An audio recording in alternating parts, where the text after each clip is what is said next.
पिसे डॅममधून MIDC, stem आणि ठाणे महानगरपालिका जे पाणी उचलते त्यापैकी सुमारे 12 कोटी लिटर पाण्याची दररोज चोरी होत असल्याचं विरोधी पक्षनेते शनू पठाण यांनी उघडकीस आणलंय.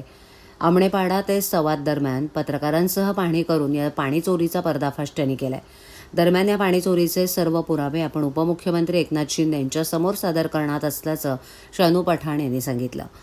गेल्या अनेक दिवसांपासून ठाण्यात पाणी टंचाईची समस्या भेडसावते. या पाणी टंचाईमागे पाणी चोरी हे मुख्य कारण असल्याची माहिती विरोधी पक्षनेते शनू पठाण यांना मिळाली होती. त्यानुसार पठाण यांनी पहाटेच्या सुमारास पाणी चोरीच्या ठिकाणांची पाहणी केली. त्यानंतर आमणेपाडा ते सवाद दरम्यान नगरसेविका मर्जिया पठाण आणि पत्रकारांसह त्यांनी पाहणी केली. या पाहणी दरम्यान अनेक ठिकाणी मुख्य जलवाहिनीवरील वॉल्व्हवर जोडण्या करून नजीकच्या गोदामांना बेकायदेशीरपणे पाण्याचा पुरवठा केला जात असल्याचं निदर्शनास आलं. तसंच या 2 जलवाहिन्यांच्या मध्ये मातीचा रस्ता तयार करून टँकरमध्ये पाणी भरलं जात असल्याचंही उघडकीस आलंय. या संदर्भात विरोधी पक्षनेते म्हणाले की पिसे डॅममधून दररोज 300 दशलक्ष लिटर्स पाणी ठाणे शहरासाठी उचलण्यात येत असतं. हे पाणी टेमघर येथील शुद्धीकरण केंद्रात आणून पुढे ते ठाणे शहरात वितरित करण्यात येतं.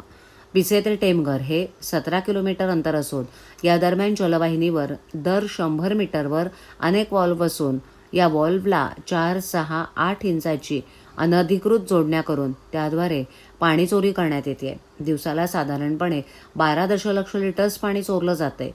ठाणेकरांच्या हक्काचं हे पाणी बेकायदेशीरपणे गोदामं, टँकर माफिया चोरत असून पालिकेचे अधिकारी डोळे मिटून शांत बसलेत.